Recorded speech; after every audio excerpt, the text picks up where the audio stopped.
Welcome to Two Dads, One Car, where we talk about modern fatherhood. My friends, it is a rainy day here in Vancouver in the middle of the summer, but I'm excited to bring on our next guest who traveled here all the way from Los Angeles. That is, I'm sure it's very sunny, to the rainy city of Vancouver. But all jokes aside, his name is Charles Lee. He is the author of this book called Design Your Good Life. I'll drop the link in the description. But we crossed paths because we were both part of the same nonprofit in terms of his work on the design and brand side of life. But beyond that, he is a father of two kids who have graduated high school. They're in college. He and his wife are empty nesters, so we really need to get his perspective of what fatherhood looks like at this stage of life. And so I'm excited to bring him into the car and bring him into the podcast studio. All right, chat soon. Charles, so great to have you on the show. Welcome to Vancouver. Thanks for having me. It's a beautiful day in Vancouver. This is a classic day. For those who are just on the audio, this is a classic Vancouver day. It's raining in July, but it's, Vancouver. I love it. Northwest vibe. I don't want to give you the misconception it's always sunny here. But Charles, thank you for being on the show. So great to have you on. Love to start off with just a snapshot of your family, like number of kids, rough ages, and we'll go from there. Yeah, I'm gonna celebrate my 25th anniversary this month. And I have a 23-year-old who's living in Chicago now working. And then we have a 19-year-old who just finished her first year in college. Wow, so you are like the empty nesting, We are right? empty nesting, and it's as good as they tell you. Oh my God. Mixed emotions initially, but we love it. Charles, I have like 19 more years here. This is great because this is going to be such a fun perspective because the guest just before you is like a brand new dad. I'm talking like 6 weeks. Oh my God. So this is going to be a really fun contrast to see that difference. But I'd love to get your perspective on what you think is an unspoken truth about fatherhood. Again, no right or wrong answer, but I'd love to get your perspective on this one. I think an unspoken truth is I realize that parenting, when you first start off, you feel like you need to figure out like how to do it. And one, that's impossible. But two, your parenting style, I feel like should change over time. Yeah. So depending on the season your child is in, depending on your own age, I think it kind of evolves or shifts accordingly. And I think maybe some of the values may still be the same. But I think how you approach your child at 6 is a lot different than 16. Yes. And so I think that's like when you see all these parenting strategies, I feel like sometimes what it doesn't mention is that you're actually going to evolve how you engage your child over time. Ooh, it's a good one because I'm in the thick of it right now. Like early stage, you're probably not dealing with that. I don't even know how you're awake. A lot of coffee, Charles. But I guess like for you at this stage, right, with both in college, what does that look? I mean, both out of home, right? Yeah. What does fatherhood look like in this stage for you? I mean, honestly, I thought you just transition to parenting young adults, and your parenting definitely is different. Like I mentioned, we're probably less instructive than we were before. But your kids still are growing into adulthood, navigating new career, navigating, college education and the college culture. So I feel like we're trying to figure out like how to give them space to kind of find their own pathways, and at the same time, maybe give them some sound advice along the way when they're open to it. And fortunately, we have a really great relationship with our kids, so they're fairly open to our ideas. Oh, I can't wait to hear this conversation. This is like, to me, this is the epitome of why I do this, right? To learn from those who walk the path and, been able to raise able-bodied adults, I guess. Like, I always say like, it's probably, not as good as some people think it is, but not as bad as you think it is. The truth is probably in the middle somewhere. Oh, there are a lot of themes I wanted to jump in here before even talking, but let's start with the first one that came to mind. In your book, I have it here. Design Your Good Life. Check it out. There you go. We'll drop the link. You start off about your childhood and growing up, eating food out of a tin foil tray, and I actually resonate with that because I grew up the same, eating like these microwave dinners when our parents were busy at work. do you ever think about, I mean, of course that shaped who you are, your resilience, your hard work, like your values. I've always been curious that how does one translate that to your own children? Like, of course, you're not going to make, you probably didn't make your kids. Yeah. Maybe you did, I don't know. Like, that's the first question, right? I think that's a great question because like growing up as an immigrant is very different from growing up as a kid that has resources. Yes. Right. So Yes. our both my wife and I were both immigrated with our parents. I immigrated when I was 5. My wife came when she was in middle school, and so we know what it means not to have anything. To start from like scratch. And I think our kids, they recognize that they're probably starting at a different starting line than we were, and definitely some other kids that may be living in our city, they have a distinct advantage, right? And so I think we tried hard to put them in environments where they really had to figure stuff out, and intentionally not give them things that we could give. What would that look like? We've never been huge in our family about just buying a ton of stuff. Yeah. Just we wanted them to really appreciate what they had. Not force it too artificially, but that's where I think like traveling, to different parts of the world, which is a luxury, we understand that, but they can kind of see how the world lives. And I think through their travels, they realize, one, it's not like the United States. Yeah. And two, that there are some who live better than us, at least from a materialistic kind of way, and those who struggle a lot more than us. And I think them seeing the diversity of the way that people live life and the diversity in which how they enjoy life, not just through stuff, but through other means, has been a good kind of tool to give them that kind of, I think, meaningful experience. And it's really great to hear, because like one of the things that I struggle with and I have a preeminent fear about is just like raising kids who are spoiled and like don't have, it's, and I don't need to be like putting them through like, living on the streets or on a park bench, right? Like that's not necessary. But it's a question that not just I've thought about, but a lot of the guests and dads I've talked about who had the immigrant upbringing, because you mentioned both your parents were working in a restaurant, right? It's very a common but very relatable story. I think it's like shifting the mindset from scarcity to maybe stewardship. Maybe that's the way to frame it is, we can model for them what it feels like to not have a lot, but that's not real. They have enough. And they both recognize they had enough growing up. I think when we started shifting their mindset to say, hey, you, for whatever reason, or you didn't choose your family. You're born into a home that had some resources by the time you started really understanding, growing up and stuff. And we said, look, along with that kind of great advantage is great responsibility. So, if you believe that the resources you were given were a gift to you, I think the question is, how do you plan to use that for the world? And so we have, since they were little, try to model generosity, try to model a lot of philanthropy. We set up our own family foundation. We try to give them opportunities to give towards causes they care about. And so I think that kind of helps them ground a little bit. And once they go, now they're living in the world on their own in many ways.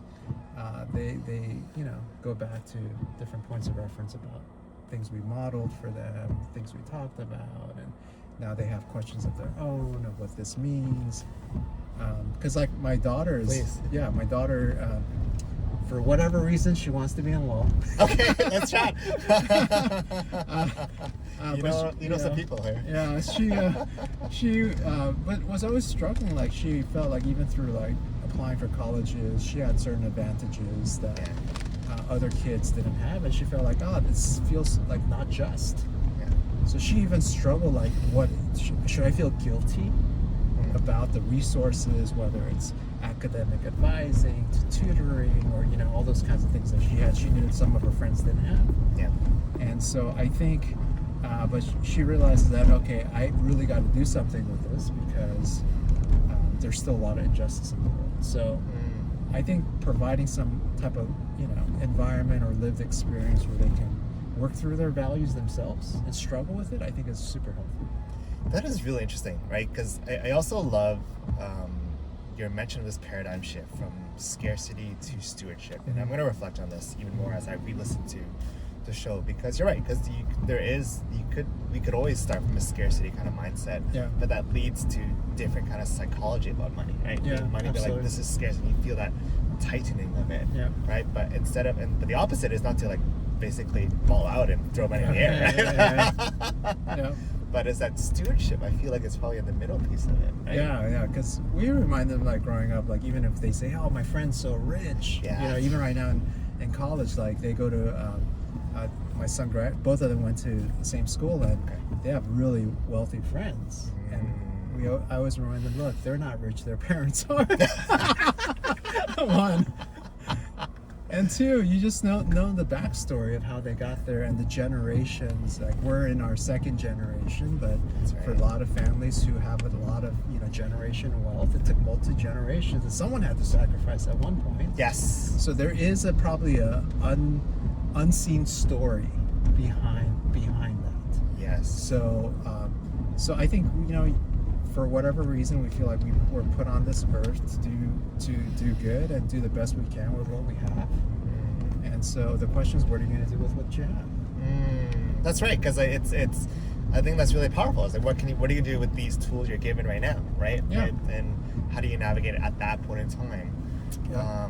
That's really interesting to me. I mean, also, if the peers are growing up and, you know, their peers are really rich and all these things, but you don't know what the backstory is, right? No, not at all. That's really interesting. It actually just sparked a memory. I remember in grade 2, I had a friend who had all the video games in the world, Charles. Like, he had the Nintendo, like the Super Nintendo, like everything. I'm like, wow, and I had barely anything, right? And I was like, what is going on? Yet I realized that he seemed unhappy, right? There's something else going on, and you're right. There's more than what meets the eye in the surface. If I can pivot here, I know in the early days of being a father, you had launched your own business, right? And you mentioned in the past podcast about working 9 p.m. to 2 a.m. to get it off the ground. A lot of the listeners here are also either entrepreneurs or business owners or those in corporate thinking about launching, right? What was that like? And not that one has to copy the same playbook, but love to hear about your drive, that why. Let's walk us through that. It was a blur. I was doing multiple things. I was making my money by being a full-time professor, which isn't a lot. Thankfully, my wife at the time was working at a corporation, and so I approached her and said I just felt like something was kind of still missing, and I asked her, hey, I think I have an idea for a business, which is our business right now. Just give me 18 months to get it off the ground. And I said, within 18 months, if it's not off the ground, I'll just keep doing what I'm doing. And so I literally sat down, I remember writing this down on paper. If I had like 4 or 5 extra hours a day, maybe 5-6 days a week, that's about 20 hours. That equates to over 1,000 hours a year. Right? So year and a half would give me about 1,600 hours to work on something that I thought I could build. And so I just kind of took it upon myself and said, this is going to be a short season with a deadline. Because I feel like sometimes you got to create, you know, fictitious deadlines. Right? Just to trick your brain into doing something. And so I did that for 18 months, and I realized that a few months in, I'm like, I think I could really build something. Holy smokes. And it you know, fortunately, I mean, there are a lot of factors. I don't know how replicable it is today, but there was a time when, you know, I'm old enough where social media, when it first came out, you had access to C-level people online. Yes, that's right. That was really rare. Everyone was excited. I remember as a college professor telling my students, hey, there's this thing called Facebook. And I took advantage of that and started playing with all the tools. And that's where I started connecting with people that I respected, started offering free advice in the things I were doing. And so it took time, but I realized, like, if you set your mind to it and get disciplined and have your spouse in on it, and she was like, hey, and as we got going, she said, you should just do this full time. and then she was kind of floating us for a little bit. So it was tough. I'm not gonna say it was easy. For Like sure. she was literally, I remember like always packing her own lunch, never bought lunch, just so that during the season we really didn't have much, but we knew that there could be a better, path forward. And so kind of took the plunge, and I think it was some luck, a lot of intentional strategy, and it happened to work out. And it was a strategy marketing firm, right? Yeah. So it's a hybrid of a strategy, consulting firm as well as a creative agency. I mean, before we dive into the business details, right? Like Charles, your clients are like Fortune 500, right? Yeah. You have the Google, Sequoia, but also we connected through a nonprofit board called NAPABA, National Asian Pacific American Bar Association. Shout out to Priya and the past board members and current board members who are listening. But I saw you firsthand, and your work what blew me away. I'm like, this is what we need. Like, I was so drawn to your work, and I'm not getting a kickback for this. I really was. And I was like, man, I want to like get to know Charles a bit more, because the way that you rebranded this massive legal organization, which I just loved where you're taking it. So I see the work, and the fact that you are still working, with nonprofits as well, on top of your like corporate clients and beyond. It's really a testament to who you are as a person and beyond. So thank you for that. I'd love to get an angle, and during those early days, like how did you navigate the tensions with being a dad? Right. Let's talk about that. Like, how old were your kids then, and what did that look like during the crunch days? Because I think that's something that listeners could be interested to hear about. I think our son was about 8. He was like 6 to 8 years old, very young. Our daughter was just like 2. And it was hard, but I think in that season where even when business started taking off, I would just go out of my way to always make them feel like I was always there. So it might be like if I had meetings in New York, I would do basically a red eye after they went to bed. Oh my gosh. Go there, get ready, have about literally 8 to 10 meetings, and then fly back that night. And so the next day they would wake up, and they knew I was gone the day before, but to them it didn't feel like it was out of rhythm. And I gotta say, I probably like attended 90% of all their games or performances, but it was like gymnastics schedule wise, especially during seasons when it was significantly busy and there was we were scaling as a business. And so but you just kind of figure out, because I feel like people may say like I don't have time, and I think those are real like constraints, Of course. but I think we always make time for things we value.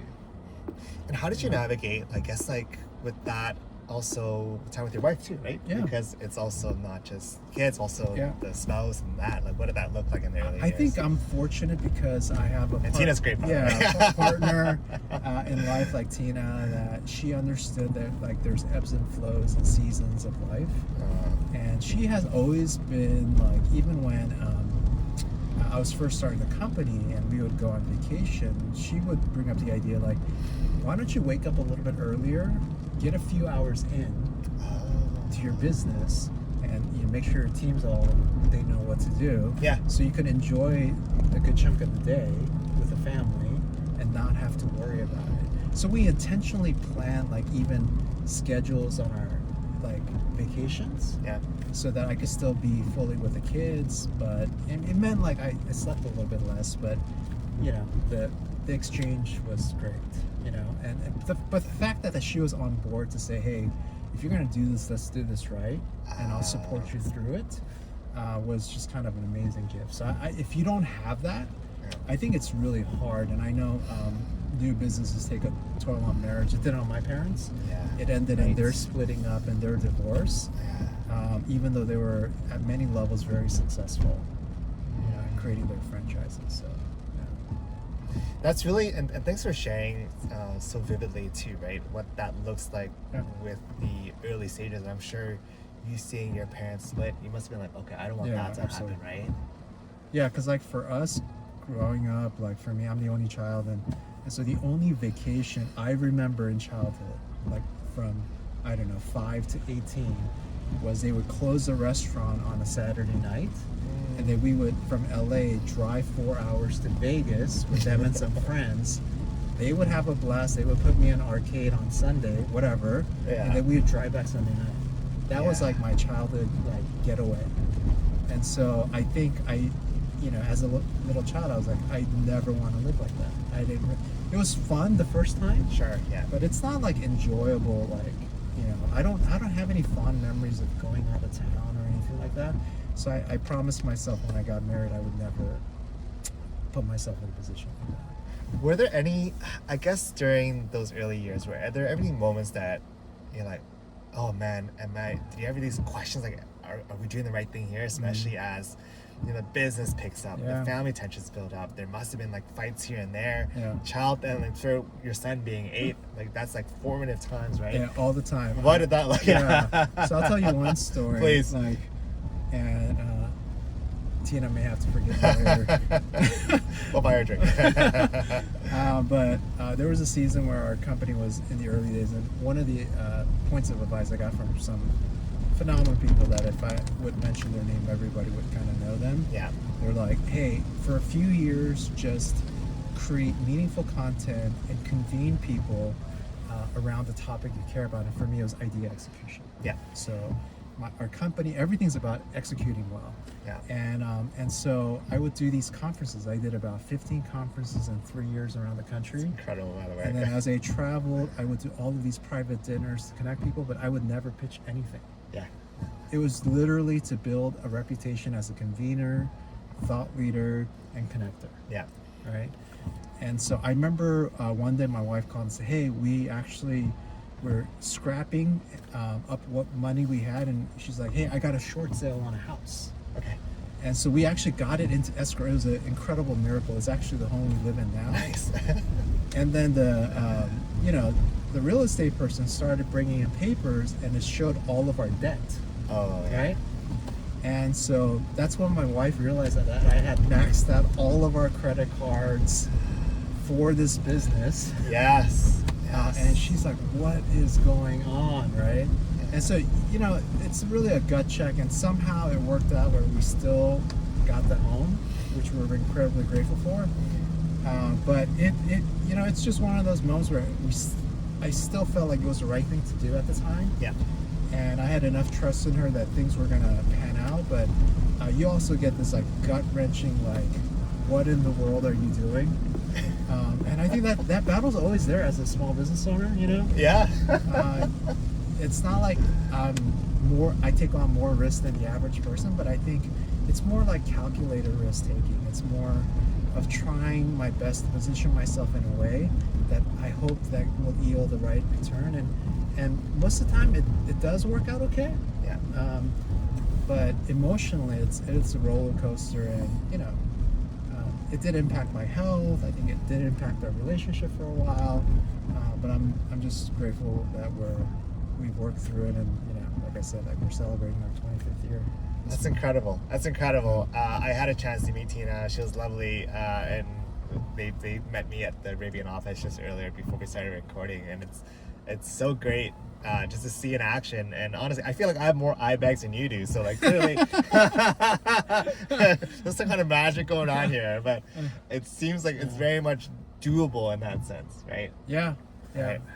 Yeah, I think you just gotta over communicate, which I wasn't as great as. I am terrible at this, by the way. Early years, and bring your spouse into your journey, and agree to do it together, because no business is built by one person. Yes. It does take a lot of people, including if you're married, your spouse. I feel like you're speaking to my heart here, because just like 2 days ago, my wife and I got into a fight, right? And it's about these big, grand ambitions. Of course, the podcast takes up time, the work, the nonprofit, right? Yeah. And so the time is always that precious commodity, Yeah. right? And I similarly, I'm very bad at communicating these things. It's all clear in my head. Like, here's the plan, Yeah. like, but I think sometimes it just rears its ugly head. Yeah. So I'm sure Michelle is grateful that you're saying this to me. Maybe she planted you. Did you guys have a phone call before this? Yes, actually, we had a pre-call. I thought she was part of the podcast production crew. I mean, this is so nice to hear. I would love to hear, you know, we've been talking about, you know, the obstacles, the tensions, challenges. I love to hear about, you know, as your children are going through high school and beyond, were there moments you'd be like, man, this is working? Like, you're just like seeing the things that you instilled show up. And what did that look like? I think practically, you know what it looks like, because you know when you're so close to your kids, that you assume sometimes the worst and the best simultaneously. Yeah. And so I think the kind of the hopeful, like, rays of light at the end of the tunnel were when other parents would say, hey, you have a great son, you have a great daughter. They're incredibly respectful. You know, they seem like they're really focused on what they want to do. And you kind of forget, because all you're seeing as a parent is all of their shortfalls. Yeah. And you're trying to correct all their shortfalls, but in actuality, from a holistic set of who they are as an individual, it seems like most of the world loves them. And we've always said, like, look, if they're happy and they're good people, and you know they can relate to others and be a value add in whatever career they choose, that's good. I mean, that's like, they don't have to be the wealthiest person, they don't have to be the most famous, they don't have to do any of that. They don't have to like go to the best college in the world, whatever the case may be. It was just kind of reassuring at times where parents are like, oh, we want to take your daughter with us because we like having her with my kid, or you know, we want to take your son on a trip, is it okay to take him because he's so great? Like, I think those kinds of things, you just remember that maybe there are some things positively forming, and you know, we're super proud of them now, but you kind of forget when you're in the midst of it and you're battling them in so many fronts. And it's so painful, and the emotional weight is unbearable at times, and yet through that, I think in the right time, and people remind you, what are you talking about? Your kid's like perfect, or you know, and we're like, no, you have no idea. Yeah, and that's really kind of what the best compliment you can have, right? If they openly want to invite your son and daughter to go on trips because they see your son and daughter as like a positive influence. Yeah. Right. Yeah, it's amazing, and I mean, it's great because years ago I read a book by Malcolm Gladwell, and he talked about encouraging kids to talk to adults from the moment they could speak. And we did that. Like, we never order for them at restaurants. We never talk on their behalf to doctors. And so because of that, I think they've always grown up like trying to figure out how to communicate with adults. Okay. So now when they're in the adult world, they feel like they've done this all their life. So it's not intimidating. It's not all those kinds of things. So I feel like all those kinds of things really helped them grow up to who they are today. That's really interesting. So so at restaurants, like, they'd be the ones ordering with the server, or at coffee shops, or like, if you need to change something, you want something else, they didn't bring out what you wanted, we would always say, well, you can tell them. Where did you get your, curious to know where you get your like parenting philosophies that I really describing it, because I mean, beyond that, in your book and beyond, you strike me as a very intentional person, right? Like, this book's on design and life, but also like there's some kind of intentionality behind it. And curious to know where you pull your influences from, or maybe it's just from your own upbringing that you want to I think be it's like a jigsaw of people I respect, and people who were kind enough to bring me into their homes. And so there have been some mentors that would literally say, Charles, if you could go ask my wife and ask her if I love her. Oh, wow. You could ask my kids if I'm a good father. Oh, wow.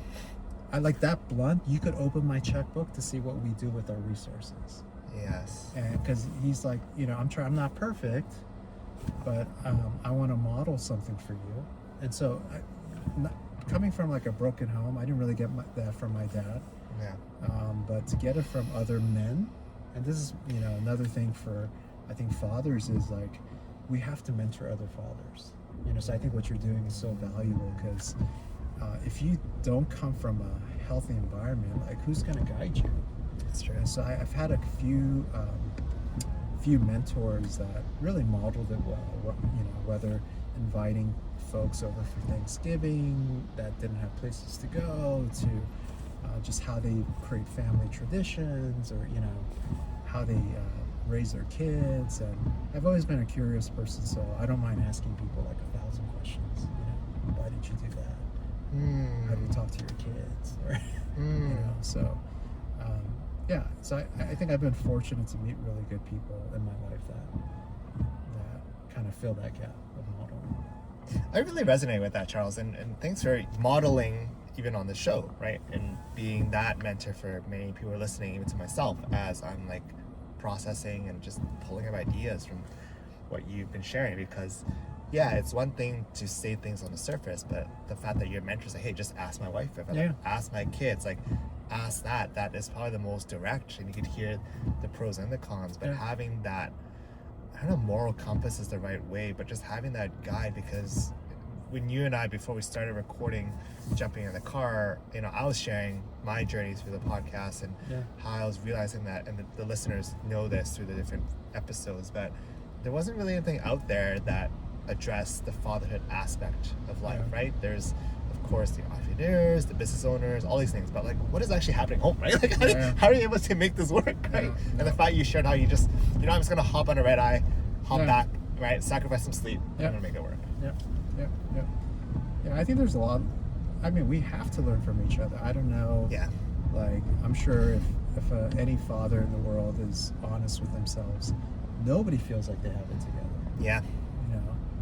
And so I think just swallowing any pride, like, fathers need other fathers to walk with them.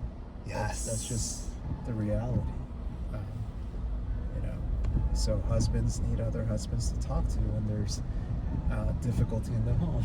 Yes. Yeah. I think those are all such incredible blessings that we can have in life, and nurturing those relationships are really, I think, really important.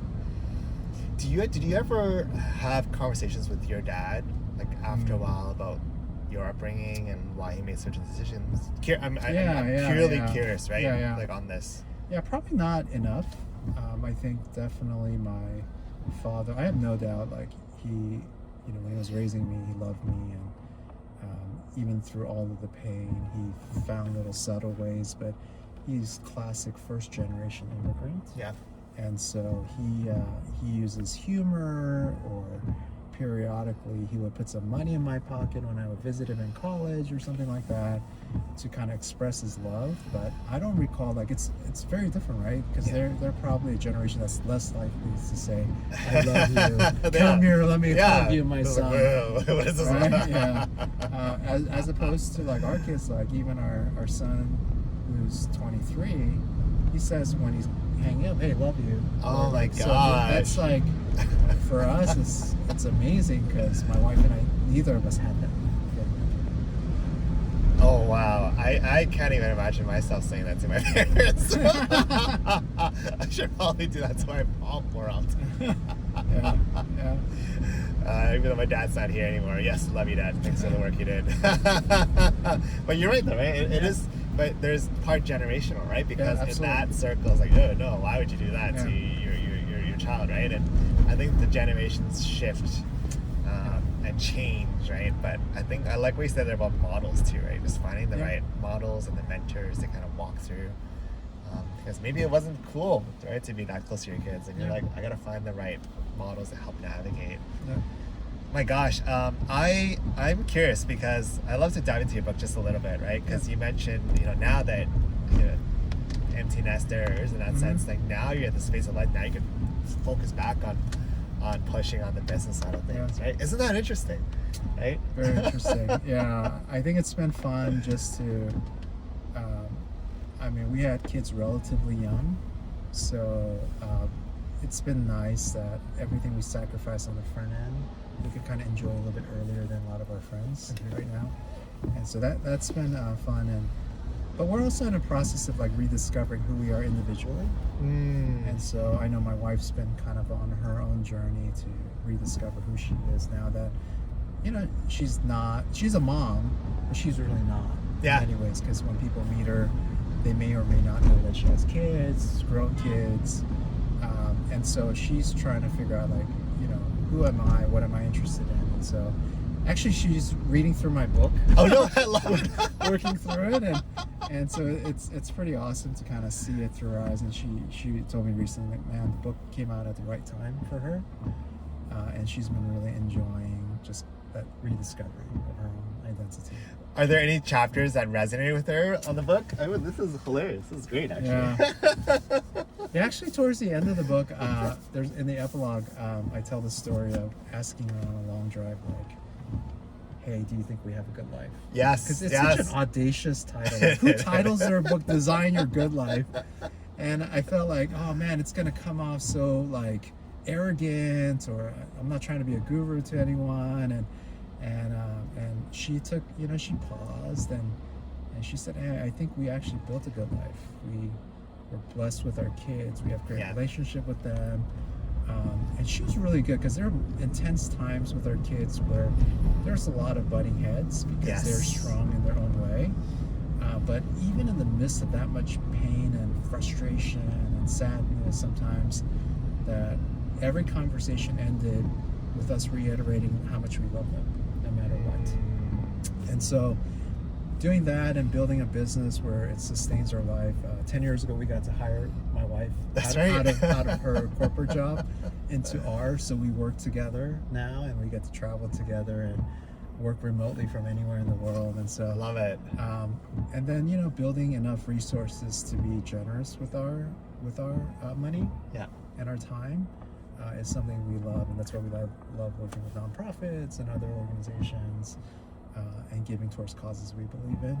And so all of that, but it took decades of intentional planning. So Tina is she thinks in numbers and data. Yeah. And so we know, between us right now, what is enough for us. Yeah. And whatever that number is, and it may shift a little bit during seasons, but anything above that, we want to live generously. Yes. And so that's kind of our mindset, and we think people, no matter how they define a good life, if you do like a study of people who've thought about the good life from Aristotle till today, two things usually end up, and this is discussed in the book, is one is people feel like a good life has something to do with good relationships with someone that's closest to you, your loved ones and such.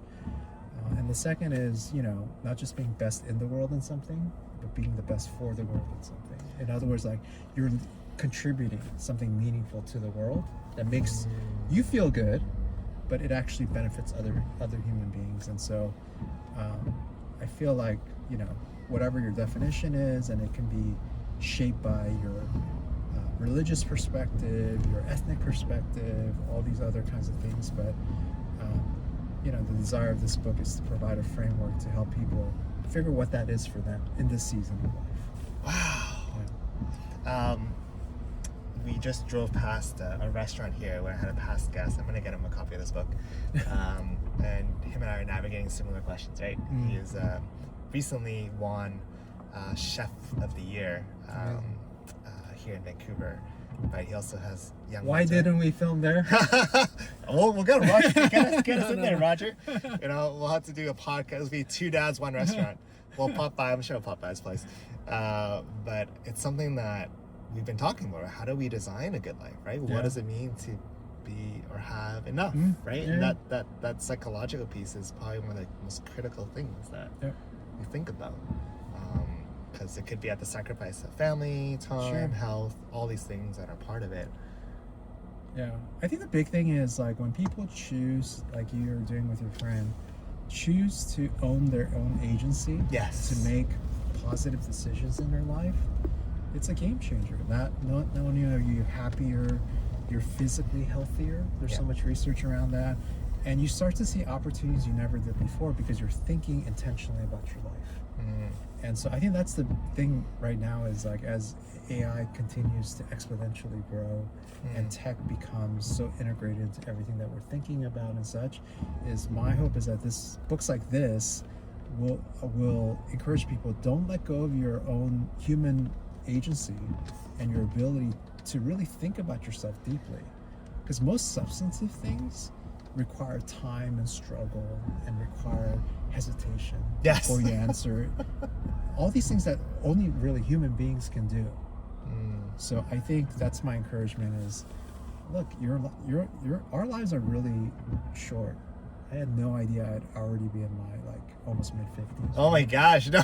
So I'm like, when did that happen? So just encouraging people, like, it doesn't matter how old you are, if you're going to retirement or you're starting your career, it's always good to make intentional choices in life. Wow. Before I go to my last question to close it off, Charles, I want to thank you. Thank you for being on the show. Thank you for sharing your wisdom. Thank you for being a mentor. Thank you for this and the book and the work you do. And I always knew there's even something deeper, and I'm so happy that we had a chance to connect here in Vancouver, you know, in the midst of downtown Vancouver traffic. I'm surprised I would have navigated here and there, but just having you in the car to share your wisdom is just so powerful, and I'm so glad you're here. Last question here. You know, as you're heading into this next chapter of fatherhood, what are you excited about in this next chapter of fatherhood for you?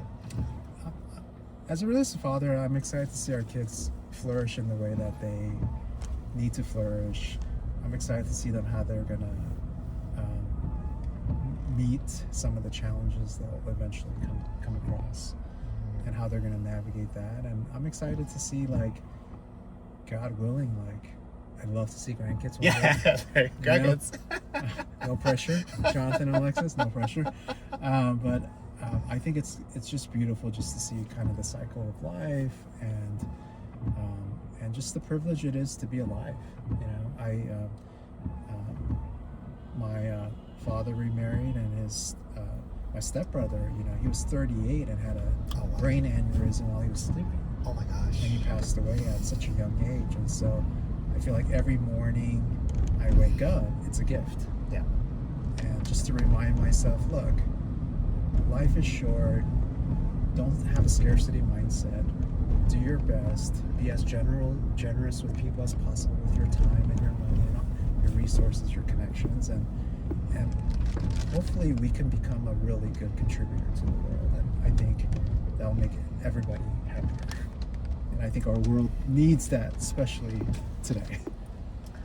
What a way to end it. Thank you so much, Charles. We'll do a debrief after this. We're going to go for happy hour.